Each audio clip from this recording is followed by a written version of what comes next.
This introductory video provides an overview of the elements and principles of design and is a foundation for visual arts curriculums at the elementary school levels. Starting in grade 1, students learn that elements of design are the basic building blocks of artwork.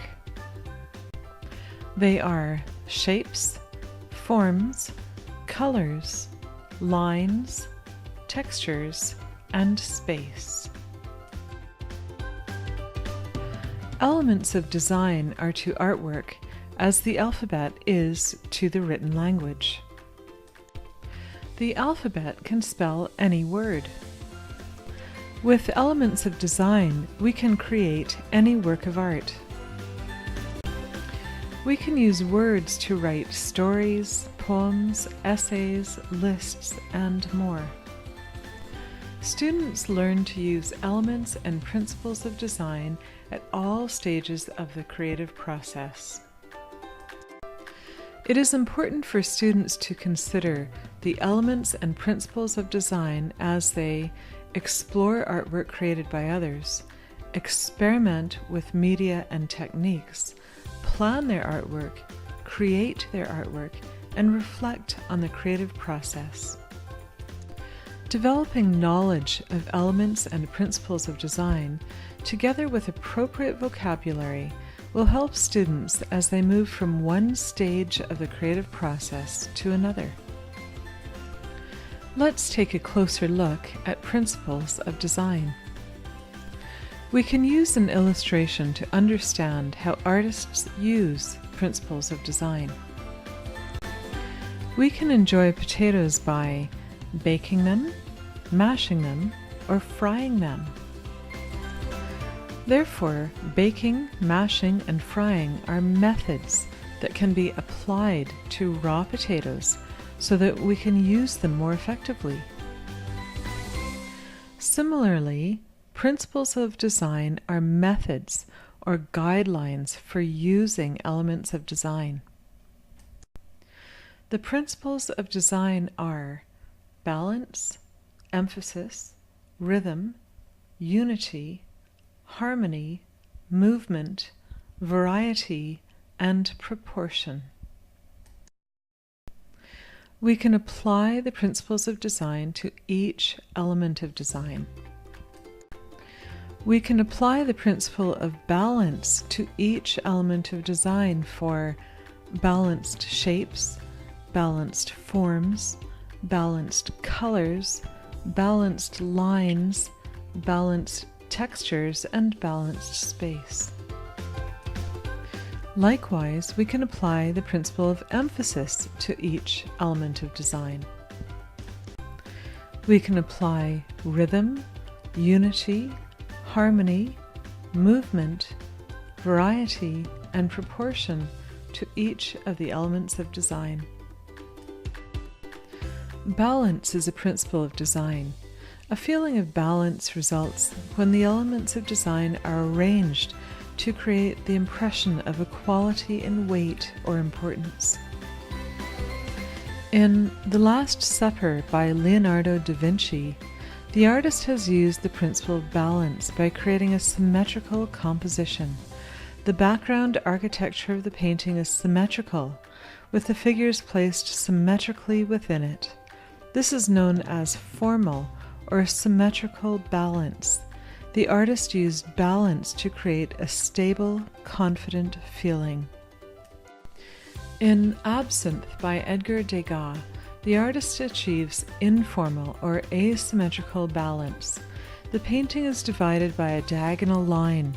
Elements placed in the top right area of the painting create a top-heavy, unsteady feeling. The artist has deliberately created an unbalanced feeling that extends to the subject, the seated woman. The feeling created is not stable and confident like the feeling created in The Last Supper. Emphasis is a principle of design. Emphasis can be defined as the special attention or importance given to one part or element in a work of art. Emphasis can be achieved through placement, contrast, size, or other methods. In The Creation of Adam by Michelangelo, the viewer's eyes move along the outstretched arms of the figures to the point where the fingers almost touch. The uncluttered background around this area ensures that the viewer's attention is strongly focused on this point, also known as a stress point.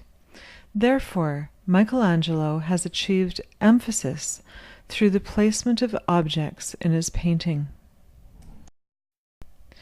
In School of Athens by Raphael, the artist draws the viewer's attention to the central figures that have been placed symmetrically within the architectural features of the painting. Also, the artist has used perspective to achieve emphasis by placing the vanishing point behind these central figures. Take a look at these two portraits by Rembrandt. The artist draws the viewer's attention to the faces and hands by making these areas dramatically lighter. Everything else within the paintings seems to fall into shadow. Therefore, Rembrandt achieved emphasis through his use of contrast. Rhythm is a principle of design. Rhythm involves the repetition of elements to create the illusion of movement. Take a look at this series of trees by Piet Mondrian. In this series of paintings, the artist often focused less on the likeness of the tree and more on the repeating shapes and directions of the branches. Therefore, Piet Mondrian used the principle of rhythm. In this painting called Broadway Boogie Woogie by Piet Mondrian, the artist achieved rhythm through repeated shapes, lines, and colors. This painting suggests the rhythm and movement of a busy city street. In this painting called Nude Descending a Staircase by Marcel Duchamp, the artist uses the principle of rhythm to create a feeling of movement. Unity and harmony are principles of design. Unity is the coherence of a work of art that gives the viewer the feeling that all of the parts of the piece are working together. Achieving harmony involves the use of similar and compatible elements of design to achieve a feeling of coherence in a work of art.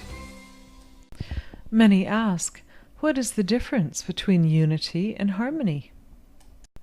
The principle of unity and the principle of harmony are very close in meaning.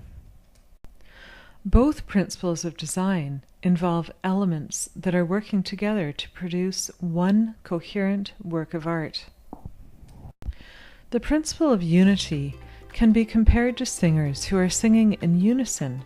All their voices are singing the same notes and the same words to give the music a coherent feeling. Likewise, artists can achieve unity by using one element throughout a work of art. For example, an artist could use one smooth texture throughout a painting to create a coherent feeling. The principle of harmony can be compared to a group of singers who are blending their voices in harmony with musical notes that are different but compatible.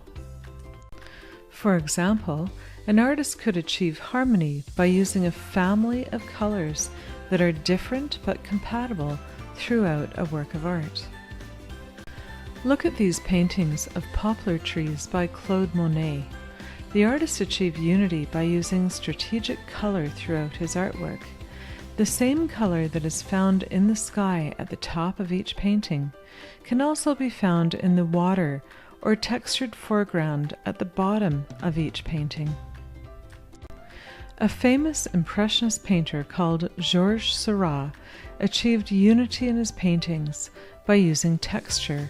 He used tiny dabs of paint, known as pointillism, throughout his artwork. Look at these paintings by Henri Rousseau The artist created a coherent feeling and achieved harmony by using similar and compatible colors and shapes throughout his artwork. These are paintings by Victor Vasarely. The artist created a coherent feeling and achieved harmony by using similar and compatible colors and shapes throughout his artwork. Movement is a principle of design. Movement is the way in which the elements of design are organized so that the viewer's eye is led through the work of art in a systematic way. In Starry Night by Vincent van Gogh, the artist directs the viewer's eye through the painting by using directional brush strokes. Therefore, the artist has achieved movement through the use of texture. Take a look at this sculpture called the Discus Thrower. Note how the viewer's eye moves along the curved limbs. This artist has achieved movement through the use of carefully placed forms. Variety is a principle of design. Achieving variety involves the use of differences or contrasts. Here are 3 examples of still life paintings by Paul Cézanne. In each painting, he has repeated fruits that are similar in size and shape. Note how the artist has achieved variety by changing the colors of each fruit so no two are the same. Proportion is a principle of design. Proportion may be described as the relationship between objects with respect to size and number. These proportional relationships can be used by artists to communicate ideas about strength, frailty, or equality. Sometimes there is a close relationship between mathematics and art. Artists sometimes use the golden section to determine proportions within their artwork. The golden section is known by many different names and can be described as a ratio of 1 to 1.618. The golden section proportion can be found frequently in nature, from the spiral shape of a galaxy to a strand of DNA. Golden section proportion can be found in snail shells, hurricanes, pine cones, and much more.